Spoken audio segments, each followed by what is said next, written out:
നമസ്കാരം. വാർത്തകൾ വായിക്കുന്നത് ഷാജി കടക്കൽ. ലോകമെമ്പാടുമുള്ള സ്ത്രീകൾക്കും പെൺകുട്ടികൾക്കും വീടെന്നത് അപകടകരമായ സ്ഥലമായി തുടരുകയാണെന്ന് ഐക്യരാഷ്ട്രസഭയുടെ റിപ്പോർട്ടുകൾ. ഓരോ 10 മിനിറ്റിലും ഒരു സ്ത്രീയോ പെൺകുട്ടിയോ പങ്കാളികളാലോ ബന്ധുക്കളാലോ കൊല്ലപ്പെടുന്നുവെന്നും ഒരു ദിവസം ശരാശരി 137 പേർ ഇത്തരത്തിൽ കൊല്ലപ്പെടുന്നുവെന്നും റിപ്പോർട്ടുകൾ പറയുന്നു. കഴിഞ്ഞ വർഷം ലോകത്ത് 83,000 സ്ത്രീകൾ കൊല്ലപ്പെട്ടെന്നും ഇതിൽ 50,000 പേർ പങ്കാളിയുടെയോ ബന്ധുവിൻ്റെയോ കൈകൊണ്ടാണ് കൊല്ലപ്പെട്ടതെന്നും റിപ്പോർട്ടിൽ പറയുന്നു. പ്രിയപ്പെട്ടവരിൽ ഏറ്റവും കൂടുതൽ സ്ത്രീകൾ കൊല്ലപ്പെടുന്ന ആഫ്രിക്കയിലാണെന്നും തെക്കും വടക്കും അമേരിക്കകളിലും ഓഷ്യാനയിലും പിന്നിലുണ്ടെന്നും ഏഷ്യ 3-ാം സ്ഥാനത്താണെന്നും റിപ്പോർട്ടുകൾ സൂചിപ്പിക്കുന്നു. പോലീസ് സ്റ്റേഷനുകളിൽ CCTV സ്ഥാപിക്കണമെന്നതിൽ റിപ്പോർട്ട് സമർപ്പിക്കാത്ത കേന്ദ്ര സംസ്ഥാന സർക്കാരുകൾക്ക് സുപ്രീം കോടതിയുടെ വിമർശനം. കേരളം റിപ്പോർട്ട് സമർപ്പിക്കാത്ത കോടതി അതൃപ്തി രേഖപ്പെടുത്തി. റിപ്പോർട്ട് സമർപ്പിക്കാൻ ജസ്റ്റിസ് വിക്രംനാഥ് അധ്യക്ഷനായ ബെഞ്ച് 3 ആഴ്ച സമയം നൽകി. ഈ സമയത്തിനുള്ളിൽ മറുപടി നൽകിയില്ലെങ്കിൽ ചീഫ് സെക്രട്ടറിമാർ നേരിട്ട് ഹാജരാകേണ്ടി വരുമെന്ന് കോടതി മുന്നറിയിപ്പ് നൽകിയിട്ടുമുണ്ട്. കേരളത്തിൽ പ്രൈമറി സ്കൂളുകൾ ഇല്ലാത്ത എല്ലാ പ്രദേശങ്ങളും സ്കൂൾ സ്ഥാപിക്കണമെന്ന് സുപ്രീം കോടതി. സംസ്ഥാന സർക്കാരിനാണ് സുപ്രീം കോടതി നിർദ്ദേശം നൽകിയത്. വിദ്യാഭ്യാസ അവകാശ നിയമപ്രകാരം സ്കൂളുകൾ ഇല്ലാത്ത എല്ലാ പ്രദേശങ്ങളും സ്കൂളുകൾ സ്ഥാപിക്കാനാണ് സുപ്രീം കോടതിയുടെ നിർദ്ദേശം.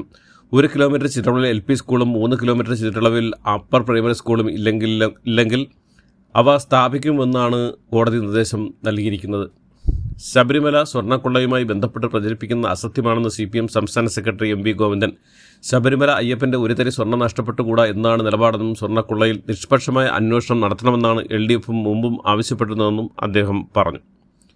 ശബരിമല സ്വർണ്ണക്കൊള്ളക്കേസിൽ അറസ്റ്റിലായ മുൻ ദേവസ്വം കമ്മീഷണറും ദേവസ്വം പ്രസിഡന്റുമായ N വാസുവിൻ്റെ ജാമ്യാപേക്ഷയിൽ വാദം പൂർത്തിയായി. കൊല്ലം വിജിലൻസ് കോടതിയിലാണ് വാദം പൂർത്തിയായത്. ഡിസംബർ 3 ജാമ്യാപേക്ഷയിൽ വിധി പറയും. N വാസു വിരമിച്ചതിന് ശേഷമാണ് സ്വർണ്ണപ്പാളികൾ ഉണ്ണികൃഷ്ണൻ പോറ്റിക്ക് കൈമാറിയതെന്ന് പ്രതിഭാഗം വാദിച്ചു. ശബരിമല അന്നദാനത്തിന് കേരള സദ്യ നൽകാൻ തീരുമാനിച്ചായി ദേവസ്വം പ്രസിഡന്റ് K ജയകുമാർ. പായസോട് കൂടിയുള്ള സദ്യയായിരിക്കുമെന്നും ദേവസ്വം പ്രസിഡന്റ് വ്യക്തമാക്കി. ഇരുമേരിയിൽ സ്പോട്ട് ബുക്കിംഗ് അനുവദിക്കുമെന്നും ശബരിമല മാസ്റ്റർ പ്ലാൻ ചർച്ച ചെയ്യാനായി യോഗം വിളിക്കുമെന്നും ഡിസംബർ 18 ബോർഡ് അവലോകന യോഗം ചേരുമെന്നും അദ്ദേഹം വ്യക്തമാക്കി.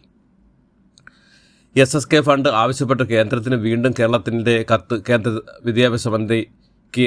ഇത് സംബന്ധിച്ച വിദ്യാഭ്യാസ മന്ത്രി V ശിവൻകുട്ടി കത്തയച്ചു. SSK ഫണ്ട് ഉടൻ അനുവദിക്കണമെന്നാണ് കേന്ദ്ര സർക്കാരിനോട് ആവശ്യപ്പെട്ടിരിക്കുന്നത്. ഇതുമായി ബന്ധപ്പെട്ടാണ് സംസ്ഥാന സർക്കാർ കേന്ദ്ര സർക്കാരിന് കത്തയച്ചത്. 2.5 വർഷക്കാലമായി കേന്ദ്ര സർക്കാർ SSK ഫണ്ട് അനുവദിക്കുന്നില്ല. വിദ്യാഭ്യാസ അവകാശ നിയമം അനുസരിച്ചുള്ള ഫണ്ടും ഭിന്നശേഷി വിദ്യാർത്ഥികൾക്കുള്ള ഫണ്ടും ഉടൻ അനുവദിക്കണമെന്നും അദ്ദേഹം ആവശ്യപ്പെട്ടു. കേരളത്തിലെ തീവ്ര വോട്ടർ പരിഷ്കരണത്തിൽ 1 കോടിയിലധികം ഫോമുകൾ BLOമാർ ഡിജിറ്റൈസ് ചെയ്തെന്ന് മുഖ്യ തെരഞ്ഞെടുപ്പ് ഓഫീസർ അറിയിച്ചു. 1,68,040 ഫോമുകളാണ് ഡിജിറ്റൈസ് ചെയ്തത്. കണ്ടെത്താൻ കഴിയാത്ത വോട്ടർമാരുടെ എണ്ണം 2,81,608 ഉയർന്നുവെന്നും ഡോക്ടർ രത്തൻ കെൽക്കർ പറഞ്ഞു.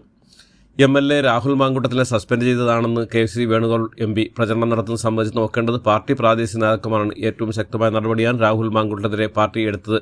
രാഹുലിനെതിരെ ആരോപണം വന്നപ്പോൾ തന്നെ പാർട്ടി നടപടി സ്വീകരിച്ചു. എന്നാൽ സ്വർണ്ണപ്പള്ളി കേസിൽ എന്താണ് CPIൻ്റെ നിലപാടെന്നും KC വേണുഗോപാൽ ചോദിച്ചു.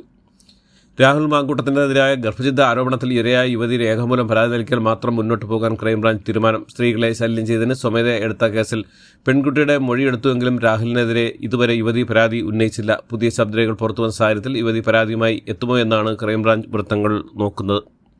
രാഹുൽ മാങ്കൂട്ടത്തിൽ MLA പിന്തുണച്ച് മുൻ KPC പ്രസിഡന്റും മുതിർന്ന കോൺഗ്രസ് നേതാവുമായ K സുധാകരൻ. രാഹുൽ മാങ്കൂട്ടത്തിൽ സജീവമാകണമെന്ന് പറഞ്ഞ K സുധാകരൻ രാഹുൽ നിരപരാധിയെന്നും അഭിപ്രായപ്പെട്ടു. രാഹുലിനെ അവിശ്വസിച്ചത് തെറ്റായിപ്പോയെന്നും രാഹുലുമായി താൻ വേദി പങ്കിടുമെന്നും K സുധാകരൻ വ്യക്തമാക്കി. SSK ഫണ്ടുകൾ സംബന്ധിച്ച് വിദ്യാഭ്യാസ മന്ത്രി V ശിവൻകുട്ടി ഉയർത്തിയ ആരോപണങ്ങൾക്ക് ശക്തമായ മറുപടിയുമായി BJP. കേരളത്തിലുള്ള കേന്ദ്ര മന്ത്രിമാരും BJP സംസ്ഥാന നേതൃത്വവും ഫണ്ട് തടയാൻ ശ്രമിക്കുന്ന മന്ത്രി V ശിവൻകുട്ടിയുടെ ആരോപണം BJP സംസ്ഥാന അധ്യക്ഷൻ രാജീവ് ചന്ദ്രശേഖർ തള്ളി. സംസ്ഥാന സർക്കാർ 5 വർഷം കൊണ്ട് ഒന്നും ചെയ്യാതിരുന്നത് ന്യായീകരിക്കാനുള്ള കഥകൾ മാത്രമാണ് ഈ ആരോപണങ്ങളെന്ന് അദ്ദേഹം കുറ്റപ്പെടുത്തി. നടിയെ ആക്രമിച്ച കേസിൽ PT തോമസിന്റെ ഇടപെടൽ ഓർമ്മിച്ച് ഭാര്യയും തൃക്കാക്കര MLAയുമായ ഉമാ തോമസ്. സ്വന്തം മകൾക്കൊരു പ്രശ്നം വന്ന പോലെയായിരുന്നു PTയുടെ ഇടപെടൽ. ഇന്ത്യൻ ജുഡീഷ്യൽ തനിക്ക് ഉത്തമ വിശ്വാസമുണ്ടെന്നും അതുകൊണ്ട് തന്നെ തക്കതായ ശിക്ഷ ഇതിൽ ഇടപെട്ടവർക്ക് ഉണ്ടാകുമെന്നും താൻ വിശ്വസിക്കുന്നുവെന്നും ഉമാ തോമസ് പറഞ്ഞു. ശബരിമലയിലെ സ്വർണ്ണക്കൊള്ള അടക്കമുള്ള അഴിമതി സംബന്ധിച്ച വിവാദങ്ങൾക്കിടെ പുതിയ വെളിപ്പെടുത്തലുമായി മുൻ DGP ജേക്കബ് പുന്നൂസ്. ശബരിമല കീഴ്ശാന്തിമാരെ നിയന്ത്രിക്കണമെന്ന് രേഖാമൂലം വിജിലൻസ് സർക്കാരിനെ അറിയിച്ചിരുന്നുവെന്നും മുൻ DGP ജേക്കബ് പുന്നൂസിന്റെ വെളിപ്പെടുത്തലാണ് പുറത്തുവന്നത്. എന്നാൽ വിജിലൻസ് നൽകിയ ഈ ശുപാർശ നടപ്പായില്ലെന്നും മുൻ വിജിലൻസ് ഡയറക്ടർ കൂടിയായിരുന്ന ജേക്കബ് പുന്നൂസ് പറഞ്ഞു. കലാകുമുദിയിൽ പ്രസിദ്ധീകരിക്കുന്ന സർവീസ് സ്റ്റോറിയിലാണ് ജേക്കബ് പുന്നൂസിന്റെ വെളിപ്പെടുത്തൽ.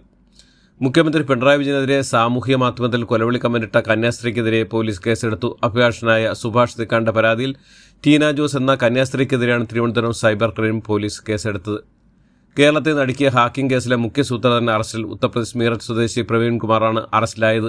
പ്രതാപ്ഗഡ് ജില്ലയിലെ പോലീസ് സൂപ്രണ്ട് കോൾ സർവൈലൻസ് ഓഫീസറാണ് പിടിയിലായ പ്രതി. കേസിലെ ഒന്നാം പ്രതിയായ അടൂർ സ്വദേശി ജോയൽ വി ജോസിനെയും സഹായിച്ചായി പ്രവർത്തിച്ച രണ്ടാം പ്രതി അഹമ്മദാബാദ് സ്വദേശി ഹിരാൽ ബെൻ അനൂജ് പട്ടേലിനെയും മുൻപ് അറസ്റ്റ് ചെയ്തിരുന്നു. കന്യാകുമാരിക്കടുത്ത് കടലിന് സമീപത്തായി തുടർന്ന് ചക്രവാത ചുഴി ന്യൂനമർദ്ദമായി ശക്തി പ്രാപിച്ചു. അടുത്ത 41 മണിക്കൂറിൽ ഇത് കൂടുതൽ ശക്തി പ്രാപിച്ച് തീവ്ര ന്യൂനമർദ്ദമായി ശക്തി പ്രാപിക്കാനും സാധ്യത. കന്യാകുമാരി കടൽ, ശ്രീലങ്ക, തെക്ക് പടിഞ്ഞാറൻ ബംഗാൾ ഉൾക്കടൽ എന്നിവയ്ക്ക് മുകളിലാണ് നിലവിൽ ഇത് സ്ഥിതി ചെയ്യുന്നത്. മത്സ്യത്തൊഴിലാളി യാതൊരു കാരണവശാലും ഈ ഭാഗത്തേക്ക് മത്സ്യബന്ധനത്തിന് പോകാൻ പാടില്ലെന്ന് കാലാവസ്ഥാ വിഭാഗവും മുന്നറിയിപ്പ് നൽകി. നാവികസേനയുടെ ഓപ്പറേഷണൽ ഡെമോൺസ്ട്രേഷൻ നടക്കുന്നതിനെ തുടർന്ന് തിരുവനന്തപുരം അന്താരാഷ്ട്ര വിമാനത്താവള വിമാന സർവീസ് സമയത്തിൽ മാറ്റം. നവംബർ 27 മുതൽ ഡിസംബർ 3 വരെ 7 ദിവസങ്ങളിലായി വ്യോമ മേഖല അടച്ചിരുന്നതിലാണ് വിമാന സർവീസുകൾ നിയന്ത്രണം ഏർപ്പെടുത്തിയിരിക്കുന്നത്. ഈ ദിവസങ്ങളിൽ വൈകുന്നേരം 4 മണി മുതൽ 6:15 വരെയാണ് വിമാന സർവീസുകൾ നിർത്തിവെക്കുക. കണ്ണൂരിൽ UDF പ്രചരണ ബോർഡുകൾ നശിപ്പിച്ചതായി പരാതി. കണ്ണൂർ കോർപ്പറേഷനിലെ കാപ്പാട്, തിലാനൂർ ഡിവിഷനിൽ സ്ഥാപിച്ച പ്രചരണ ബോർഡുകളാണ് നശിപ്പിച്ചത്. രാത്രിയിൽ അജ്ഞാതർ ബോർഡുകൾ നശിപ്പിക്കുന്നതിൻ്റെ ദൃശ്യങ്ങൾ പുറത്തു വന്നിട്ടുണ്ട്. സംഭവത്തിൽ പിന്നിൽ CPM പ്രവർത്തകരാണെന്നാണ് UDF ആരോപിക്കുന്നത്. വോട്ടർ പട്ടിക പുതുക്കൽ ഉൾപ്പെടെയുള്ള തെരഞ്ഞെടുപ്പ് അനുബന്ധ ജോലികൾക്കായി NSS, NCC വാളണ്ടിയർമാരെ വിദ്യാർത്ഥി നിയോഗിക്കാനുള്ള ചില റവന്യൂ ഉദ്യോഗസ്ഥരുടെ ആവശ്യം പഠനത്തെ തടസ്സപ്പെടുത്തുമെന്ന് പൊതുവിദ്യാഭ്യാസ വകുപ്പ് മന്ത്രി V ശിവൻകുട്ടി. പൊതുപരീക്ഷകൾ ഉൾപ്പെടെയുള്ള സുപ്രധാന പരീക്ഷകൾ പടിവാതിൽ എത്തി നിൽക്കെ 10 ദിവസത്തിലധികം വിദ്യാർത്ഥികളെ ക്ലാസുകളിൽ നിന്ന് മാറ്റി നിർത്തി വോട്ടർ പട്ടികയുമായി ബന്ധപ്പെട്ട വിവരശേഖരണത്തിനും ഡിജിറ്റൈസേഷനും ഉപയോഗിക്കുന്നത് അംഗീകരിക്കാനാണെന്നും അദ്ദേഹം ചൂണ്ടിക്കാട്ടി. തൃശൂർ രാഗം തിയേറ്റർ നടത്തുകാരൻ സുനിലിനെ വെട്ടിയ 2 ഗുണ്ടകൾ പിടിയിൽ. ആലപ്പുഴ കരുവാറ്റ സ്വദേശിയിലെ ആദിത്യനും ഗുരുദാസുമാണ് പിടിയിലായത്. ഗുണ്ടകൾക്ക് കൊട്ടേഷൻ നൽകിയ സിജോയും ഗുണ്ടകൾക്ക് കാറുകൾ തരപ്പെടുത്തിയ 3 പേരും ഇന്നലെ പിടിയിലായിരുന്നു. 3 ലക്ഷം രൂപയ്ക്ക് പ്രവാസി വ്യവസായിയാണ് കൊട്ടേഷൻ നൽകിയത്. സിനിമാ സാമ്പത്തിക ഇടപാടിലെ തർക്കമാണ് ആക്രമണത്തിലേക്ക് നയിച്ചതെന്നാണ് കരുതുന്നത്. കോഴിക്കോട് മാമി തിരോധന കേസിൽ അട്ടിമറിച്ചിൽ ഉന്നത പങ്ക് കൂടി വെളിച്ചത്ത് വരണമെന്ന് കുടുംബവും ആക്ഷൻ കമ്മിറ്റിയും. കുടുംബവും നേരത്തെ പറഞ്ഞ കാര്യങ്ങൾ ശരിവയ്ക്കുന്നതിൽ ലോക്കൽ പോലീസ് അന്വേഷണത്തിൽ വീഴ്ച വന്നതിൽ വകുപ്പുതല അന്വേഷണ റിപ്പോർട്ടെന്നും പ്രാഥമിക ഘട്ടത്തിൽ കുടുംബം നൽകിയ പല നിർണായക വിവരങ്ങളും നടക്കാവ് പോലീസ് മുഖവിലക്കെടുത്തില്ലെന്നും ആക്ഷൻ കമ്മിറ്റി ആരോപിച്ചു. തൃശ്ശൂർ മുണ്ടലിൽ 75-കാരിയെ മകളും അയൽവാസിയും കാമുകനും ചേർന്ന് കഴുത്ത് ചേർത്ത് കൊന്നു. 45-കാരിയായ മകൾ സന്ധ്യയും 27-കാരനായ കാമുകനും തമ്മിലുള്ള അടുപ്പമാണ് 75-കാരിയായ തങ്കമണിയുടെ കൊലപാതകത്തിലേക്ക് നയിച്ചത്. ഇതോടുകൂടി ഇന്നത്തെ വാർത്തകൾ ഇവിടെ അവസാനിക്കുന്നു. എല്ലാവർക്കും നന്ദി, നമസ്കാരം.